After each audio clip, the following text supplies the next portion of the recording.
Hello everyone, welcome to కోడెnetra. ఈరోజు మన వీడియోలో లాజికల్ ఎక్స్ప్రెషన్స్ గురించి, ఇఫ్ స్టేట్మెంట్స్ గురించి, లాజికల్ ఆపరేటర్స్ గురించి డిస్కస్ చేసుకోబోతున్నాం అన్నమాట. సో ఫస్ట్ లాజికల్ ఎక్స్ప్రెషన్స్ అంటే ఏంటి? A logical expression is a statement that evaluates to either true or false. ఒక ఎక్స్ప్రెషన్ ఎలా పనిచేసిద్దంటే, మనం రన్ చేయబోయే స్టేట్మెంటు అది ట్రూ ఆర్ ఫాల్సా అని చెప్పడానికి ట్రై చేసిద్ది అనమాట. సపోజ్ ఇక్కడ ఎగ్జాంపుల్ ఏ గ్రేటర్ దాన్ బి అని తీసుకుందాం. ఏ ఈజ్ ఈక్వల్ టు ఒక 10 తీసుకుందాం, బి ఈజ్ ఈక్వల్ టు 5 తీసుకుందాం. ఇక్కడ ఏ గ్రేటర్ దాన్ బి అంటే ఏమైద్ది? ట్రూ అయిద్ది. అవును, ఏ 10 అనేది 5 కన్నా గ్రేటరే, లైక్ 10 అనేది 5 కన్నా గ్రేటరే, ట్రూ అయిద్ది. ఇక్కడ చూస్తే a greater than b is a logical expression అనమాట. So if A is greater, okay, if a is greater it returns true return అయిద్ది. if b is greater it returns false. అది okay, logical expression ఒక చిన్న example అది. To build expressions using comparator operators. Okay, ఇవేంటంటే less than symbol, ఇట్లా ఉంటే less than symbol, ఇట్లా ఉంటే less than or equal to, ఇట్లా ఉంటే గ్రేటర్ దాన్, ఇట్లా ఉంటే greater than or equal to. ఒకవేళ నాట్, ఇదేంటంటే ఎక్స్క్లమేటరీ మార్క్ అంటాం కదా, సో దానికి ఈక్వల్ ఉంటే not equal. Okay, not equal. And రెండు ఈజ్ ఈక్వల్ టుస్ ఉంటే అది ఈక్వల్ టు. ఒకవేళ only single is equal to ఉందనుకోండి, అదేంటిదంటే assignment operator. Okay, and if statements. Next వచ్చేసి ఇఫ్ స్టేట్మెంట్స్ అనమాట. Python if statements use to decision making operations. ఇప్పుడు if statements ఏ లాంగ్వేజ్ అయినా సరే, అది పైథాన్లో కానీ, సి కానీ, C++ కానీ, జావాలో కానీ, ఇఫ్ స్టేట్మెంట్స్ అంటే ఏంటంటే డిసిషన్ మేకింగ్ ఆపరేషన్స్ అనమాట. ఇప్పుడు మనం ఒక స్టేట్మెంట్ పంపించాం, అసలు ఆ statement true or false. Okay, అది ట్రూ ఆర్ ఫాల్స్ అని చెప్పడానికి ట్రై చేసిద్ది. ఇప్పుడు ఇక్కడ ఒక ఎగ్జాంపుల్ తీసుకున్నాం. So A is equal to 10 అని చెప్పాం. And if A is equal to 10, ఇదేంటిదంటే ఇది అసైన్మెంట్ ఆపరేటర్. ఓకే, ఈ single is equal to assignment operator. And ఇక్కడ డబుల్ ఈజ్ ఈక్వల్ టు ఉంది కదా, అది ఈక్వల్ టు.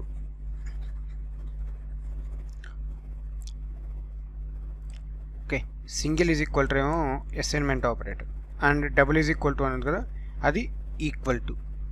ఇప్పుడు చూడండి, ఇప్పుడు ఏని కాల్ చేస్తే ఇక్కడ మనకి ఏమొచ్చింది? 10 రిటర్న్ అయింది. సో 10 ఈజ్ ఈక్వల్ టు 10 అంటే print A is even. Okay, just ఏదో ఒక వర్డ్ ప్రింట్ చేస్తున్నాం. ఓకే, ఈ రెండు కనుక ట్రూ అయితే, ఇక్కడ ట్రూ అయితే మాత్రమే, ఇక్కడ ట్రూ అయితే ఇది ఈవెన్ అని ప్రింట్ అవుతుంది. ఒకవేళ ఇక్కడ ఫాల్స్ వచ్చింది అనుకోండి, ఇది ప్రింట్ అవ్వదు. ఓకే, ఇది అనేది ప్రింట్ అవ్వదు. ఇఫ్ స్టేట్మెంట్ ఎప్పుడైనా సరే మ్యాక్స్ కండిషన్స్లో ట్రూ అయితే మాత్రమే రన్ అవుద్ది. ఓకే, ట్రూ అయితే మాత్రమే రన్ అవుద్ది. షార్ట్ హ్యాండ్ ఇఫ్, మీ దగ్గర ఓన్లీ ఇఫ్ ఉంది. ఓకే, ఇఫ్ స్టేట్మెంట్ ఒక్కటే రన్ చేయాలా, అప్పుడు ఏం వాడాలంటే ఒక సింగిల్ లైన్లో మనం రాయొచ్చు అనమాట. If A greater than B, print A is greater than B. Okay, suppose A is equal to 10 తీసుకున్నారు, బి ఈజ్ ఈక్వల్ టు 3 తీసుకున్నారు. ఇఫ్ 3 గ్రేటర్ దాన్ 10, అప్పుడు మనకి a is greater than b అని చెప్పి ప్రింట్ అవుతుంది అనమాట. If you have only one statement to execute, you can put it on the same line. Okay, ఇది మనం ఒక సేమ్ లైన్లో పెట్టేయచ్చు. దీన్నే షార్ట్ హ్యాండ్ ఇఫ్ అంటాం. Indentation error, the biggest error బిగినర్స్కి వచ్చేది. బిగినర్స్ ఎర్రర్ అంట దీన్ని నేను. ఓకే, బిగినర్స్ ఎర్రర్ అనొచ్చు నేను. ఎందుకంటే ఇఫ్ నార్మల్గా వేరే లాంగ్వేజ్లో రాశారనుకోండి, వేరే లాంగ్వేజ్లో అంటే సి కానీ, C++ కానీ, జావా కానీ, దాంట్లో రాస్తే మనం ఏంది, ఇఫ్ అని పెట్టి సమ్ స్టేట్మెంట్ రాసి ఇట్లా బ్రేసెస్ ఓపెన్ చేసి దీని మధ్యన మనం కోడ్ అంతా రాసేస్తాం అనమాట. బట్ ఇక్కడ ఏంటంటే బ్రేసెస్ ఉండవు. We all know that. Like if రాస్తే ఇఫ్ గ్రేటర్ దాన్ బి అంటే ఒక కాలన్ ఉంటుంది. కాలన్ తర్వాత మనం డైరెక్ట్గా ఇక్కడే స్టార్ట్ చేయకూడదు. ఓకే, డైరెక్ట్గా ఇక్కడ స్టార్ట్ చేయకూడదు అనమాట. This is wrong way. Okay, ఎక్కడ స్టార్ట్ చేయాలంటే ఒక ట్యాబ్ స్పేస్ ఇవ్వండి. కొంచెం ట్యాబ్ స్పేస్ ఇచ్చి ఇక్కడ ప్రింట్ అని చెప్పి స్టార్ట్ చేయొచ్చు. ప్రింట్ ఏ అని చెప్పి కానీ ఏదో ఒకటి. అండ్ ఇది చూస్తే ఈ ట్యాబ్ స్పేస్ ఉంటుంది కదా, దీన్ని ఇండెంటేషన్ అంటాం. మనకు ఒకవేళ ఈ ఇండెంటేషన్ ఓకే ఈ ట్యాబ్ స్పేస్ కనుక మిస్ చేసి మీరు డైరెక్ట్గా ఇక్కడ రాశారనుకోండి, ఈ ప్లేస్లోనే రాసేసారనుకోండి, దాన్ని ఇండెంటేషన్ ఎర్రర్ అంటాం. ఎందుకంటే మీరు ఈ ట్యాబ్ స్పేస్ ఇవ్వలేదని అర్థం. ఓకే, ఇదైతే మీరందరూ లైక్ బాగా గుర్తుపెట్టుకోవాల్సిన విషయం. ఎక్కువగా ఫ్రీక్వెంట్గా ఎక్కువగా బిగినర్స్కి వస్తూ ఉంటుంది ఫస్ట్ టైం కోడ్ చేసేవాళ్ళు ఇన్ పైథాన్లో. అండ్ ఇది సేమ్ ఫర్ లూప్స్లో కానీ వైల్ లూప్స్లో కానీ ఎక్కడ పెట్టినా కంటిన్యూ అవుతూ ఉంటుంది. సో మీరైతే పక్కా ఇది గుర్తుపెట్టుకోవాలి. ఎర్రర్ పేరు అసలు ఇండెంటేషన్ రాగానే మీరు చెక్ చేసుకుంటూ ఉండాలి, ఎక్కడైనా మన గ్యాప్ అంటే ఈ స్పేస్ అనేది అంటే ఈ ట్యాబ్ స్పేస్ అనేది మనం ఎక్కడైనా లీవ్ చేసామా అని చెప్పి మీరు గుర్తు రావాలి ఎంబట్లోనే. Next else if statement. ఇప్పుడు ఇఫ్ స్టేట్మెంట్ ఉంది. ఇప్పుడు మన దగ్గర 2 or 3 స్టేట్మెంట్స్ ఉన్నాయి అనుకోండి. ఫస్ట్ స్టేట్మెంట్లో if A is equal to 20. Okay, ఇక్కడ a is equal to some value ఇస్తున్నా. Okay, a is equal to 3 అని ఇచ్చా. Print A is equal to a is 20. Okay, ఇప్పుడు ఇది అయిపోయింది, బాగానే ఉంది. ఇంకొక స్టేట్మెంట్ కూడా రాయాలనుకుంటున్నాను నేను. If A is equal to 20 ఈ కండిషనే కాకుండా ఇంకొక కండిషన్, ఓకే ఇంకొక స్టేట్మెంట్ కండిషన్ అనేది నేను రాయాలనుకుంటున్నాను. ఆ కండిషన్ రాయాలంటే ఎల్స్ ఇఫ్ అని పెట్టాలి. దీన్ని ఏమంటాం అంటే ల్యాడర్ అంటాం అనమాట. ఈ ఇఫ్ స్టేట్మెంట్ని మనం ఏమని పిలుస్తామంటే ల్యాడర్ అని పిలుస్తాం. ల్యాడర్ అంటే ఇలా ఉంటుంది కదా, నిచ్చెన. ఓకే, ల్యాడర్ ఇలా ఉంటుంది. ఓకే, ఫైనల్ రిజల్ట్కి అంటే టాప్కి వెళ్ళేదాకా ఫస్ట్ ఇఫ్ అని పెడతాం, తర్వాత ఎల్ ఇఫ్ అని పెడతాం, తర్వాత ఎల్ ఇఫ్ అని పెడతాం. అట్లా ల్యాడర్ అనేది పైకి వెళ్తూ ఉంటుంది, ఒకదాని తర్వాత ఒకటి అట్లా పైకి వెళ్తూ ఉంటుంది. దీన్ని మనం ల్యాడర్ అంటాం. So else if are executed after the if statement. If statement అనేది ఎగ్జిక్యూట్ అయిన తర్వాత మనకి ఎల్స్ ఇఫ్ స్టేట్మెంట్ అనేది ఎగ్జిక్యూట్ అవుతుంది అనమాట. ఇది దీంట్లో కనుక మనకు ఆన్సర్ దొరకలేదు అని ఈ స్టేట్మెంట్లో కనుక మనకి ఒకవేళ ఆన్సర్ దొరకలేదు అంటే మనం ఈ స్టేట్మెంట్కి అయితే వెళ్తాం, ఏది ఎల్స్ ఇఫ్ స్టేట్మెంట్స్కి. ఇఫ్ స్టేట్మెంట్ ఈజ్ ఫాల్స్, ఒకవేళ ఇఫ్ స్టేట్మెంట్ కనుక అయితే ఫాల్స్ అయితే then else if condition executed.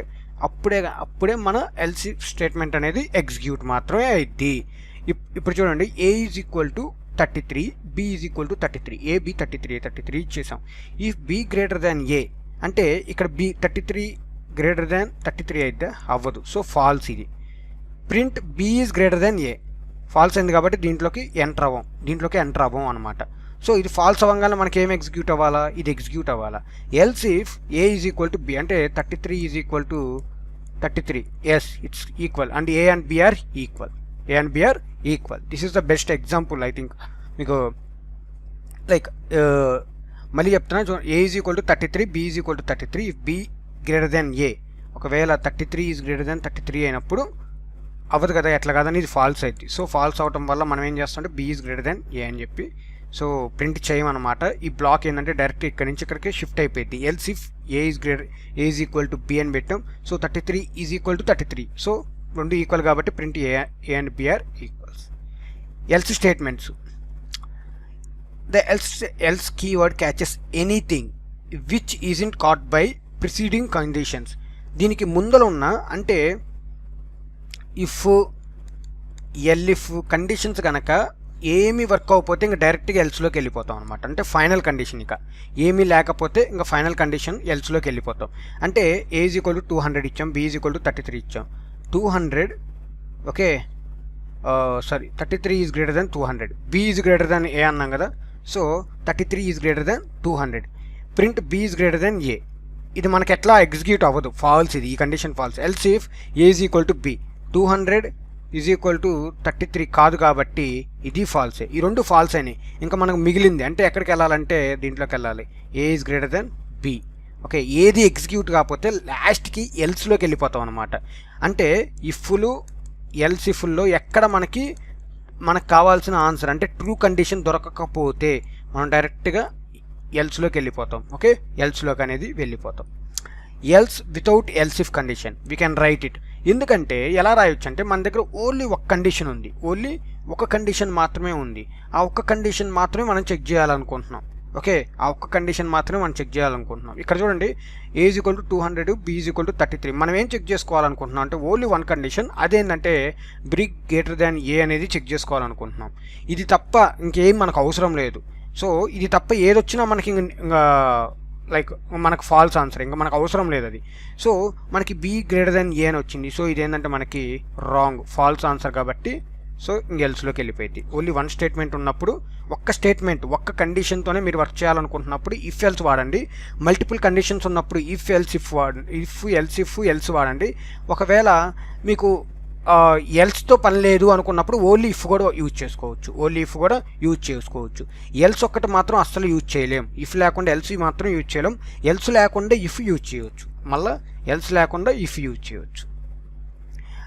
And మనం ఎల్స్ అనేది ఒక్క దగ్గర యూజ్ చేయగలం, అది నేను ఫ్యూచర్లో చెప్తా. అదేంటంటే లూప్స్ దగ్గర ఒక చోట మనం యూజ్ చేయగలం అనమాట. షార్ట్ హ్యాండ్ ఇఫ్ ఎల్స్ మీకు ఇఫ్ ఎల్స్ అనేది ఒక్క లైన్లో రాసేయచ్చు.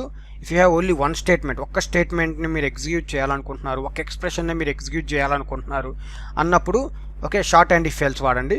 So this is the shorthand if syntax అనమాట. Print a, so print B.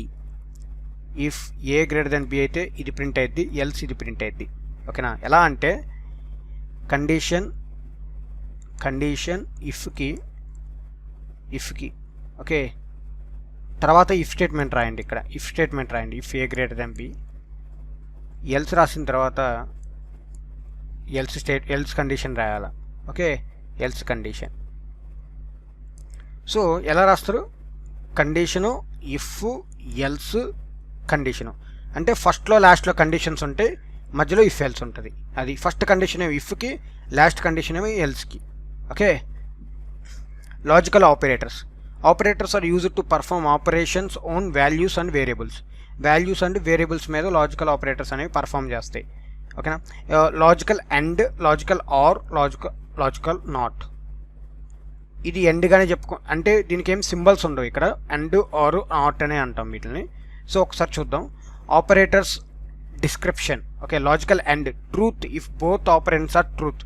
ఇవి ఎలా పనిచేస్తాయి అంటే రెండు ట్రూ అయితే మాత్రమే ఎలో చేసిద్ది అనమాట లోపలికి. If A is equal to true and b is equal to కూడా ట్రూ అవ్వాలి, అప్పుడే ఎంటర్ అయ్యిద్ది. Okay, print. ఎలా అంటే అండ్ అనేది రెండు ట్రూ అవ్వాలా. ఇదేంటంటే either of the operator is true, a is equal to true or b is equal to false అయినా, లేకపోతే a is equal to true or b is equal to a is equal to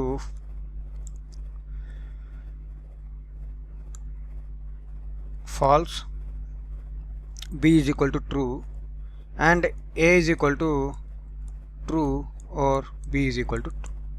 ఇలా ఏ కండిషన్లోనే use చేయొచ్చు. అంటే at least ఒక్కటన్నా true అయి ఉండాలి. Logical not.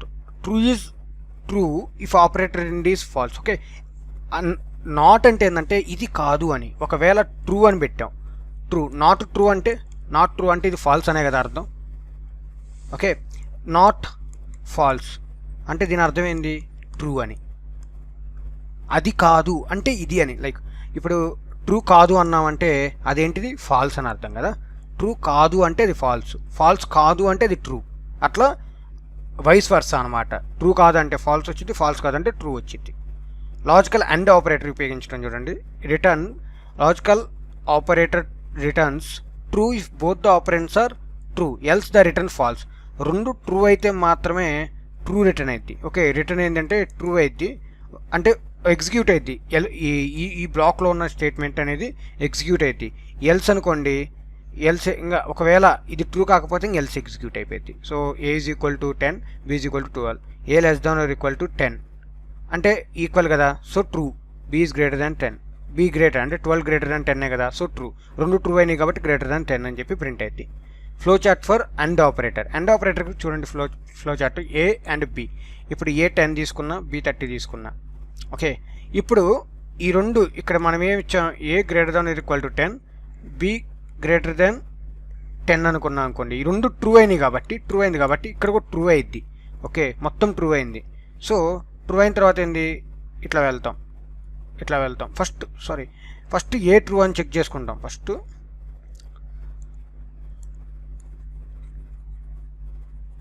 First ఏ ట్రూవా కాదో check చేసుకున్నాం. ట్రూ అయింది ఏ ట్రూ అయింది. ఒకవేళ ఫాల్స్ అయితేనేమో ఫాల్స్ అయితే ఫాల్స్ అవుట్పుట్కి వెళ్ళాలి. లేదు ఏ ట్రూ అయింది కాబట్టి మళ్ళీ బీ కూడా చెక్ చేసుకుంటున్నాం. ఏమని చెప్పాం, అయితే రెండు ట్రూ అవ్వాలి, ట్రూ అండ్ ట్రూ రెండు ట్రూ అవ్వాలి కాబట్టి అందులో సో ఏ ట్రూ అయింది. ఇప్పుడు బీకి కూడా చెక్ చేసుకుంటాం. ఒకవేళ ఏ ఫాల్స్ అయింది, అట్లీస్ట్ ఒకటి ఫాల్స్ అయినా ఇంకా ఫాల్స్ ఏమంది. So age equal to true అయితే ట్రూకి వెళ్ళి వెళ్తాం. ఇప్పుడు బీ కూడా ట్రూ అయింది అనుకోండి, ఇంకా ట్రూ అవుట్పుట్ వచ్చింది. ఒకవేళ బీ ఫాల్స్ అయినా సరే ఫాల్స్ అవుట్పుట్ వచ్చింది. ఇది and operator. Logical or operator at least ఒక్కటన్నా ట్రూ అవ్వాలి. A is equal to 10, B is equal to -10 అన్నాడు. A greater than 0 or b greater than 0 అంటే ఏంది, ఏ గ్రేటర్ దాన్ 0నే కదా, 10 గ్రేటర్ దాన్ 0నే కదా. సో ఇది ట్రూ అయింది, అట్లీస్ట్ ఒక్కటి ట్రూ అయింది కాబట్టి either of the number is greater than 0 అంటే one of the number is greater than 0 అని అర్థం.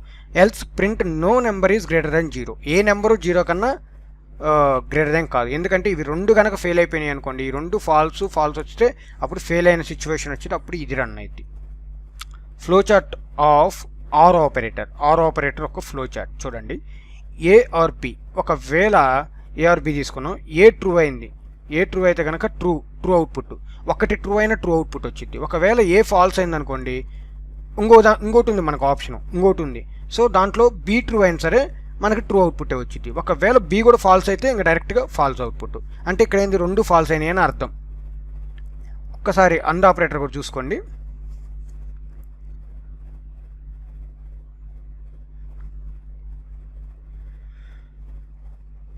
అండ్ ఆపరేటర్ ఏంటంటే రెండు ట్రూ అయితే మాత్రమే ట్రూ రిటర్న్ అయింది, రెండు ట్రూ అయితే ట్రూ రిటర్న్ అయింది, లేకపోతే ఫాల్స్.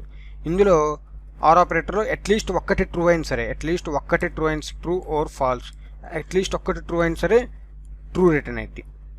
ఇప్పుడు నాట్ ఏంటంటే జస్ట్ వైస్ వర్స్ అలా పనిచేసిద్ది. Logical not operator works with single boolean value is true, it returns false and vice versa a is equal to false రాసాం, not false అంటే true అని అర్థం. So this is not an a అని bit print చేస్తాం. ఒకవేళ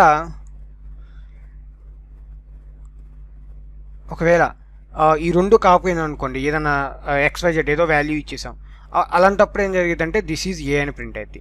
ఓకేనా, so this is a అని print అవుతుంది. నాట్ ఫాల్స్ అన్నాం కాబట్టి ట్రూ అయింది కాబట్టి ఇది ప్రింట్ అయింది.